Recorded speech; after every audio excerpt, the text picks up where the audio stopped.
Bismillahirrahmanirrahim.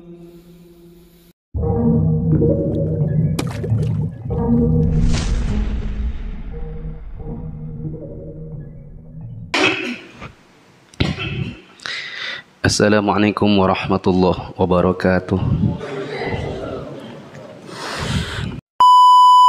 Alhamdulillahi wa kafa, wassalatu wassalamu ala rasulillahil mustafa wa ala alihi wa ashabihi wa man iktafa. Asyhadu an la ilaha illallah wahdahu la syarikalah wa asyhadu anna muhammadan abduhu wa rasuluhu la nabiyya ba'dah. Qala Allah ta'ala fil Qur'anil azim, ya ayyuhalladzina amanu taqullaha haqqa tuqatih wa la tamutunna illa wa antum muslimun. Amma ba'du, fa inna asdaqal hadithi kitabullah wa khairul huda huda Muhammadin sallallahu alaihi wasallam wa syarrul umuri muhdatsatuha fa inna kulla muhdatsatin bid'ah wa kulla bid'atin dhalalah wa kulla dhalalatin finnar.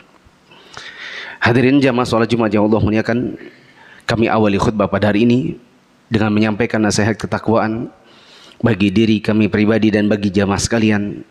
Marilah kita meningkatkan ketakwaan kita kepada Allah Ta'ala dengan berusaha untuk mengerjakan apa-apa yang Allah perintahkan, berusaha untuk menjauhi apa-apa yang Allah larang, supaya di dunia dan di akhirat kita mendapatkan kebahagiaan. Jamaah yang dirahmati Allah, apa bedanya kalau rumah Anda kedatangan imam Masjidil Haram dengan imam masjid di kampung?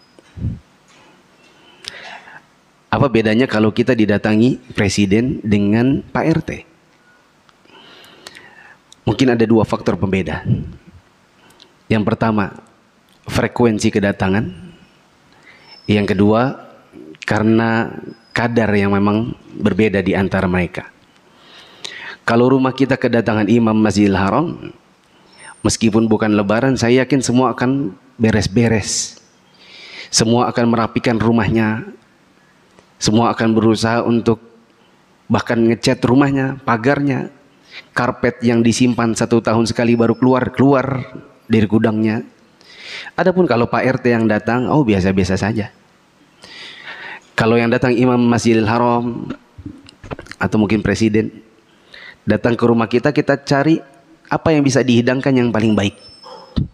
Kalau imam Masjidil Haram paling tidak mencari ujangan dan nasihat. Kalau presiden mungkin keinginannya dihidangkan yang bagus-bagus supaya nanti kalau ingin memberi kemasukan mungkin presidennya lebih mudah menerimanya. Adapun kalau hanya Pak RT atau imam dekat rumah, mungkin sebagian orang merasa biasa-biasa saja, jadi apa yang ada. Jamaah yang dirahmati Allah, ada pepatah Arab yang mengatakan kathratul muisas tumitul ihsas. Banyak bergumul dengan sesuatu biasanya mematikan sensitivitas kita kepada sesuatu itu. Kalau kita sering bergumul dengan sesuatu, biasanya sensitivitas kita kepada sesuatu menjadi berkurang. Itulah yang terjadi apabila kalau yang datang ke rumah hanyalah Pak RT atau imam di kampung ke rumah kita. Karena dianggap biasa. Toh udah biasa ketemu. Sama seperti kalau ada orang bekerja sebagai tukang sampah. Tukang sampah itu mungkin di hari-hari pertama dia bekerja minimal buang ludah. Mungkin bisa jadi muntah. Tapi kalau sudah lewat 3 bulan, tidak usah jauh-jauh 3 bulan, 3 minggu bahkan bisa jadi sudah hilang ludahnya. Tidak ada lagi muntahnya karena sudah terbiasa hidungnya. Itulah yang terjadi juga pada sebagian suami ketika misalnya dia pulang kerja penuh dengan keringat dan bau badan. Istrinya bilang bau, dia tidak merasa.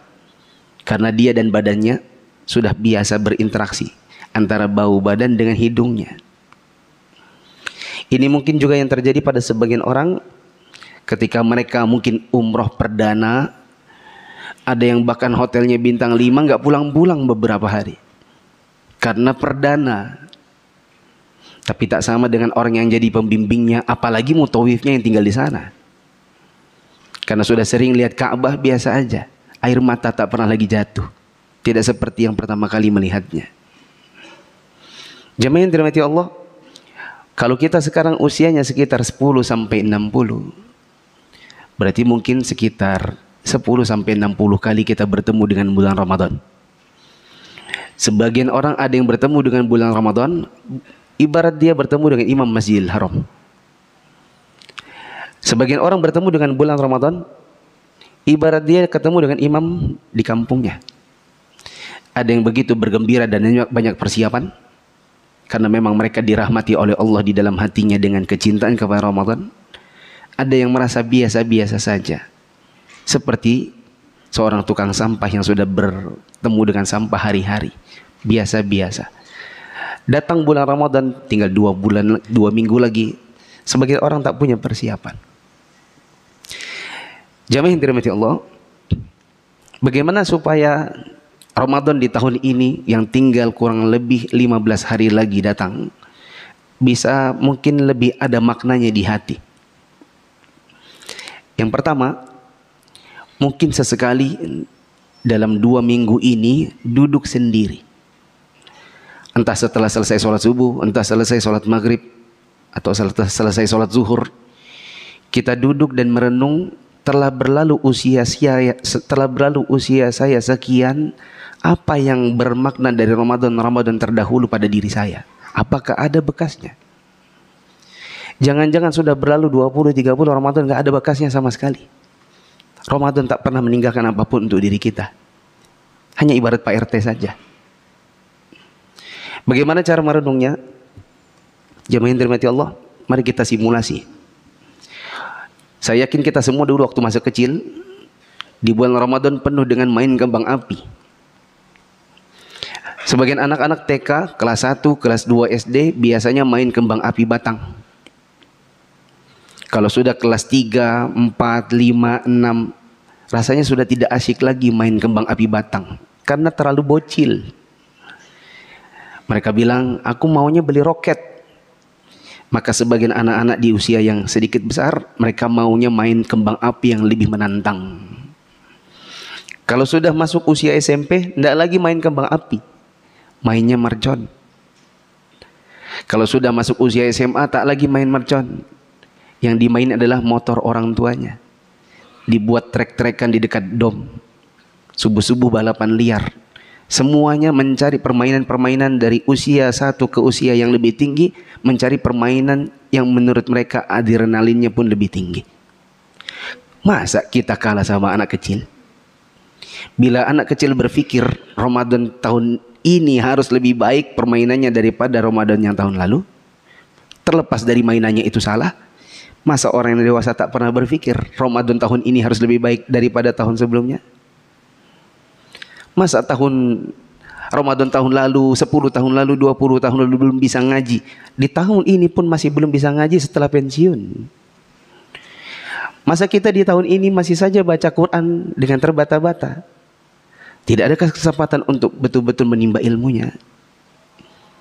Saya pernah bertemu dengan seorang kira-kira usianya sebelum 60 tahun, tapi di atas 50. Di suatu bulan Ramadan kira-kira tahun 2015-2016. Bapak itu berkata, saya bahagia Ustaz. Tahun ini seumur hidup saya, baru kali ini saya membaca Al-Quran dengan membaca huruf hijaiyahnya. Maka saya bertanya, sebelumnya bagaimana Pak? Dia berkata, selama ini saya kalau beli Quran, cari Al-Quran itu yang ada hijaiyahnya, ada terjemahnya, tapi ada juga transliterasinya.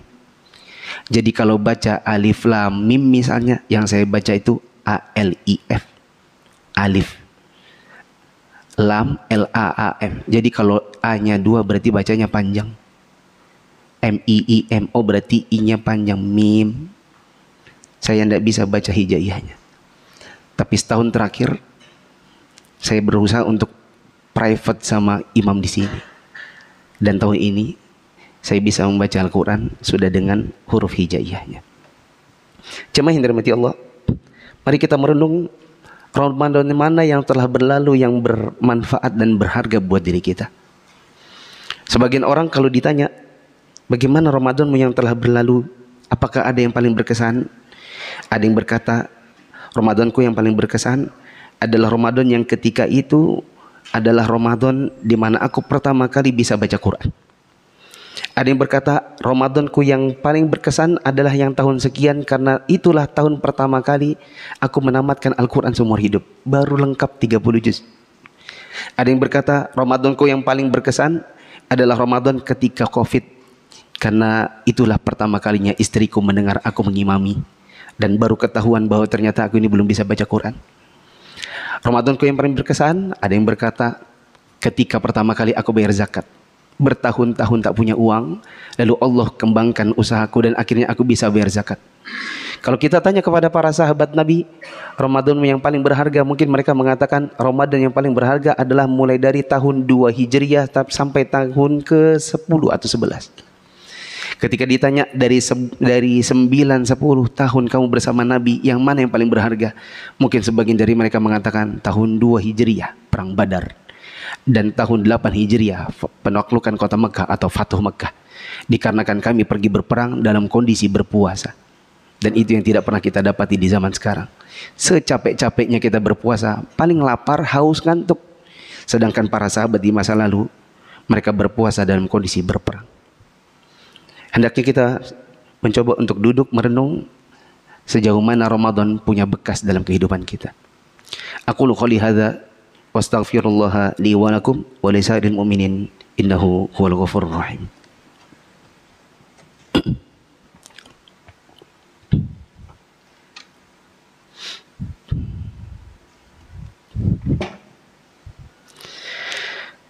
Alhamdulillahi wa kafa wassalatu wassalamu ala rasulillahil mustafa wa ala alihi wa ashabihi wa man iktafa. Hadirin jamaah yang dirahmati Allah, supaya Ramadan tahun ini juga bisa lebih baik daripada tahun-tahun sebelumnya, memang harus persiapan. Persiapannya apa? Sebagian orang berpikir persiapannya adalah makan untuk 1 bulan, persiapan beras untuk 1 bulan dan seterusnya. Persiapan yang terbaik ada 2. Pertama, persiapan batin, bahwa kita akan menyambut sebuah bulan yang memang betul dia tidaklah ringan. Tapi kalau kita persiapan, maka semoga Allah mudahkan. Di mana-mana orang kalau menjadi atlet profesional sekalipun, mau ikut olimpiade untuk yang kelas dunia, mau ikut SEA Games untuk yang kelas Asia Tenggara, atau mau ikut PON untuk yang kelasnya Indonesia, tidak ada yang besok tanding baru persiapannya kemarin. Semuanya akan berusaha untuk persiapan bahkan 6 bulan. Makanya para ulama banyak yang sudah berdoa tentang Ramadan itu dari 6 bulan sebelumnya. Bahkan sebagian ulama dari masa dahulu sampai masa sekarang di sekitaran Masjidil Haram, Masjid Nabawi, jelang Ramadan 1 bulan mereka sudah tutup kajian. Semuanya mau persiapan baca Quran, persiapan rasa Ramadan sejauh-jauh hari. Karena bagi orang yang tidak persiapan, dia ibarat atlet besok tanding, hari ini baru persiapan. Yang terjadi adalah pasti kalah di bagian awal, pasti kalah di hari-hari di depan. Sedangkan orang yang banyak persiapan dari awal, dia sudah persiapan bajunya, hatinya, oh saya akan menyambut bulan Ramadan, saya akan berpuasa, saya akan melakukan sholat ini, saya akan berusaha menamatkan Quran yang di surat ini dan seterusnya, maka biasanya akan lebih baik dalam menjalankannya. Terakhir jamaah yang dirahmati Allah, usahakan untuk bisa di 2 minggu ini, karena masih ada sekitar 15 hari, untuk cari buku-buku berkenaan dengan fikih Ramadan, ditambah dengan fikih zakat. Karena bisa jadi di dalam perjalanan kita menjalani puasa bulan Ramadan 29 atau 30 hari, ada ilmu yang mungkin sebagian kita belum tahu. Ada mungkin ilmu yang sebagian selama ini hanya terdengar sepintas lalu. Butuh sesekali untuk dibaca bukunya, dilihat dalilnya, dibaca penjelasan ulamanya supaya lebih meresap ke dalam hati. Supaya saat menjalankannya lebih siap karena sudah dibekali dengan ilmunya. Wallahu a'lam bishawab. Jamaah yang dirahmati Allah, ini adalah hari Jumat, hari di mana Rasulullah SAW mensunnahkan untuk memperbanyak salawat kepada beliau. Allah berfirman, Innallaha wa malaikatahu yusalluna 'alan nabi. Ya ayyuhalladzina amanu shallu 'alaihi wa sallimu taslima. Allahumma shalli 'ala Muhammad wa 'ala ali Muhammad.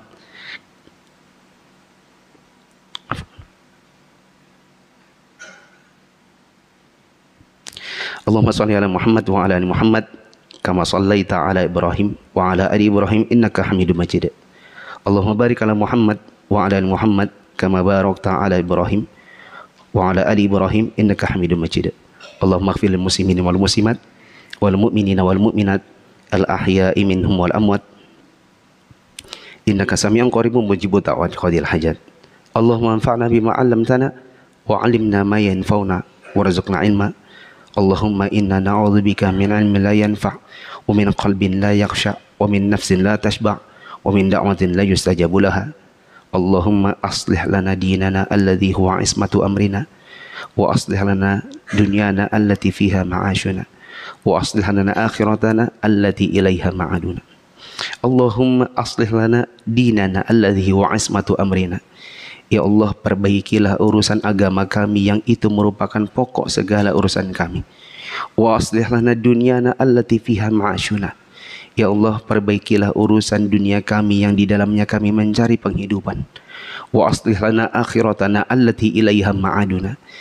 Ya Allah, perbaikilah urusan akhirat kami yang kesanalah nanti kami dikembalikan. Wa ja'alil hayata ziyadatan lana min kulli khair.